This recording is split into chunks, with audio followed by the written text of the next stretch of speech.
Hello, I'm Orrin Hatch. Back in 1976, when I last had a primary opponent, I called for a series of 8 weekly debates all around the state, all the way to primary day.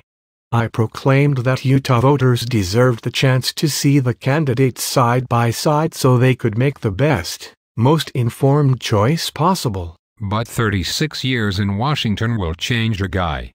I can't be expected to still be 1976 Orrin Hatch. Which is why I don't want to get anywhere near a primary debate with Dan Liljenquist. I mean seriously, the guy took on the unions, saved the state budget, and got health care reform passed unanimously. Who would want to debate that guy? Not me. Me neither. Orrin, did you know Liljenquist was twice named the Utah Taxpayer Advocate of the Year? That governing magazine named him their Public Official of the Year? Heck, even my own state legislature endorses Dan over me. Whoa, that's not good. Tell me about it. That's why I decided to just debate myself. Yep. I mean, what could go wrong? Exactly. And I've got some doggone awesome stuff to talk about. Stuff not even you, Orrin, can dispute. You're so right. But I'll give it the old college try. Good luck. My talking points are indestructible. Get a load of this one.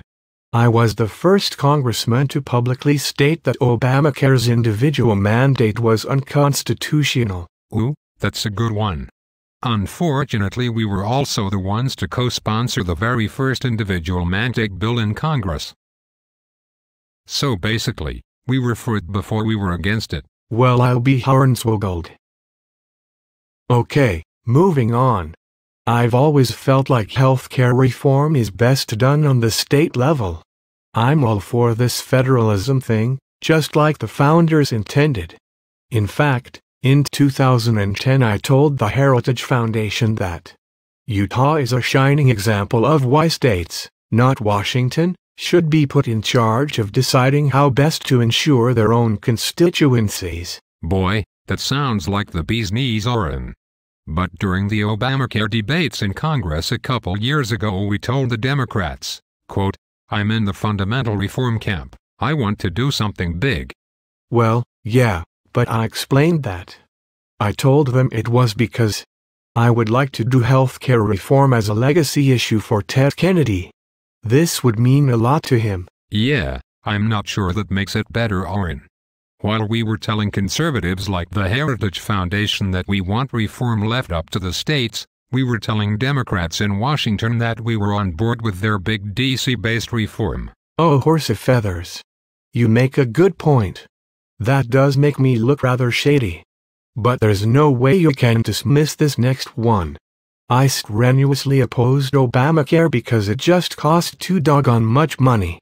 $1 trillion over the first 10 years alone. Oh man, I was hoping you wouldn't bring that up. Really? Why not? Well, because my healthcare reform bill cost just as much. But even worse is that we didn't do anything to pay for it. So basically we've made $15 trillion worth of promises with no way to pay them. Oh.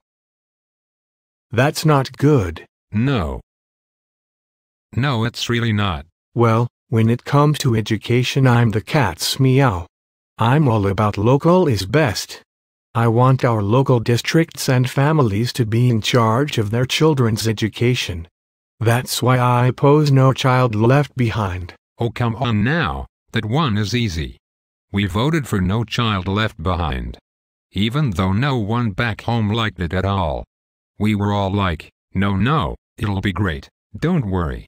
In 2009 we got up on the floor of the Senate and said, lives are changed, hopes are kindled and futures are brighter as a result. One of my better speeches, I must say. I thought it was a little over the top, personally. You're just mad you didn't come up with the hipster fedora line. Don't we have anything in our record we can talk about? Well, I did just get perfect scores 2 years in a row from the ACU. Yeah, but our lifetime score is worse than over 20 other senators.